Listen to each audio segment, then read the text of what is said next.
الحمد للہ وحدہ لا شریک لہ والصلاة والسلام علی من لا نبی بعد۔ حضرت کعب رضی اللہ عنہ کہتے ہیں کہ ایک مرتبہ نبی اکرم صلی اللہ علیہ وسلم نے ارشاد فرمایا کہ میرے ممبر کے قریب ہو جاؤ۔ ہم لوگ حاضر ہو گئے۔ جب حضور صلی اللہ علیہ وسلم نے ممبر کے پہلے درجے پر قدم مبارک رکھا تو فرمایا آمین۔ جب دوسرے پر قدم رکھا تو پھر فرمایا آمین۔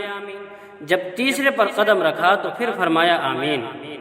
جب آپ صلی اللہ علیہ وسلم خطبے سے فارغ ہو کر نیچے اترے تو ہم نے عرض کیا کہ ہم نے آج آپ سے ممبر پر چڑھتے ہوئے ایسی بات سنی جو پہلے کبھی نہیں سنی تھی۔ آپ نے ارشاد فرمایا کہ اس وقت جبرائیل علیہ السلام میرے سامنے آئے تھے۔ جب پہلے درجے پر میں نے قدم رکھا تو انہوں نے کہا کہ ہلاک ہو جی وہ شخص جس نے رمضان مبارک کا مہینہ پایا پھر اس کی مغفرت نہ ہوئی۔ میں نے کہا آمین۔ پھر جب میں نے دوسرے درجے پر چڑھا تو انہوں نے کہا کہ ہلاک ہو جی وہ شخص جس کے سامنے آپ کا ذکر مبارک ہو اور وہ درود نہ بھیجے۔ میں نے کہا آمین۔ جب تیسرے درجے پر چڑھا تو انہوں نے کہا کہ ہلاک ہو جی وہ شخص جس کے سامنے اس کے والدین یا ان میں سے کوئی ایک بڑھاپے کو پاوے اور وہ اس کو جنت میں داخل نہ کرائیں۔ میں نے کہا آمین۔ اس حدیث میں حضرت جبرائیل علیہ السلام نے 3 بد دعائیں دی ہیں اور حضور اقدس صلی اللہ علیہ وسلم نے ان تینوں پر آمین فرمائی۔ اول تو حضرت جبرائیل علیہ السلام جیسے مقرب فرشتے کی بد دعا ہی کیا کم تھی، اور پھر حضور صلی اللہ علیہ وسلم کی آمین نے تو جتنی سخت بد دعا بنا دی وہ ظاہر ہے۔ اللہ ہی اپنے فضل سے ہم لوگوں کو ان تینوں چیزوں سے بچنے کی توفیق عطا فرما دے اور ان برائیوں سے محفوظ رکھے، ورنہ ہلاکت میں کیا تردد ہے۔ در منصور کی بعض روایت سے معلوم ہوتا ہے کہ خود حضرت جبرائیل علیہ السلام نے حضور صلی اللہ علیہ وسلم سے کہا کہ آمین کہو، تو حضور صلی اللہ علیہ وسلم نے فرمایا آمین، جس سے اور بھی زیادہ اہتمام معلوم ہوتا ہے۔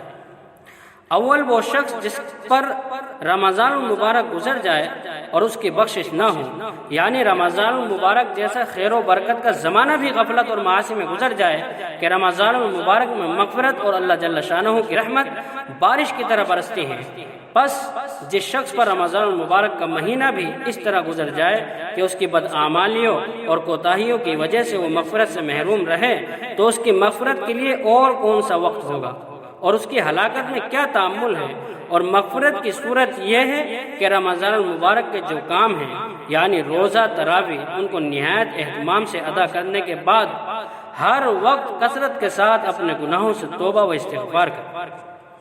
دوسرا شخص جس کے لیے بد دعا کی گئی وہ ہے جس کے سامنے نبی اکرم صلی اللہ علیہ وسلم کا ذکر مبارک ہو اور وہ درود نہ پڑھے۔ اور بھی بہت سی روایات میں یہ مضمون وارد ہوا ہے۔ اسی وجہ سے بعض علماء کے نزدیک جب بھی نبی کریم صلی اللہ علیہ وسلم کا ذکر مبارک ہو تو سننے والوں پر درود شریف پڑھنا واجب ہے۔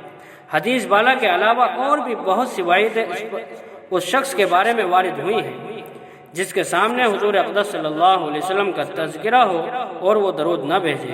بعض احادیث میں اس کو شقی اور بخیل تر لوگوں میں شمار کیا گیا ہے۔ تیسرا وہ شخص ہے کہ جس کے بوڑھے والدین میں سے دونوں یا ایک موجود ہوں اور وہ ان کی اس قدر خدمت نہ کرے کہ جس کی وجہ سے جنت کا مستحق ہو جائے۔ والدین کے حقوق کی بہت سی احادیث میں تاکید آئی ہے۔ علماء نے ان کے حقوق میں لکھا ہے کہ مباح امور میں ان کی اطاعت ضروری ہے، نیز یہ بھی لکھا ہے کہ ان کی بے ادبی نہ کرے، تکبر سے پیش نہ آئے اگرچہ وہ مشرک ہوں، اپنی آواز کو ان کی آواز سے اونچی نہ کرے، ان کا نام لے کر نہ پکارے، کسی کام میں ان سے پیش قدمی نہ کرے، امر بالمعروف اور نہی عن المنکر میں نرمی کرے، اگر قبول نہ کریں تو سلوک کرتا رہے اور ہدایت کی دعا کرتا رہے، غرض ہر بات میں ان کا بہت احترام ملحوظ رکھے۔ ایک روایت میں آیا ہے کہ جنت کے دروازوں میں سے بہترین دروازہ باپ ہے، تیرا جی چاہے اس کی حفاظت کر یا اس کو ضائع کر۔ ایک صحابی رضی اللہ عنہ نے حضور صلی اللہ علیہ وسلم سے دریافت کیا کہ والدین کا کیا حق ہے؟ آپ نے فرمایا کہ وہ تیری جنت ہے یا جہنم، یعنی ان کی رضا جنت ہے اور ناراضگی جہنم ہے۔ ایک حدیث میں آیا ہے کہ مطیع بیٹے کی محبت اور شفقت اس کی نگاہ والد کی طرف ایک مقبول حج کا ثواب رکھتی ہے۔ ایک حدیث میں ارشاد ہے کہ شرک کے سوا تمام گناہوں کو جس قدر دل چاہے اللہ معاف فرما دیتے ہیں، مگر والدین کی نافرمانی کا مرنے سے قبل دنیا میں بھی وبال پہنچتا ہے۔ ایک حدیث میں آیا ہے کہ اللہ کی رضا باپ کی رضا میں ہے اور اللہ کی ناراضگی باپ کی ناراضگی میں ہے، اور بھی بہت سی روایات سے اس کا اہتمام اور فضل وارد ہوا ہے۔ جو لوگ کسی غفلت سے اس میں کوتاہی کر چکے ہیں اور اب ان کے والدین موجود نہیں، شریعت مطہرہ نے اس کی تلافی بھی موجود ہے۔ ایک حدیث میں ارشاد ہے کہ جس کے والدین اس حالت میں مر گئے ہوں کہ وہ ان کی نافرمانی کرتا ہو تو ان کے لیے کثرت سے دعا اور استغفار کرنے سے مطیع شمار ہو جاتا ہے۔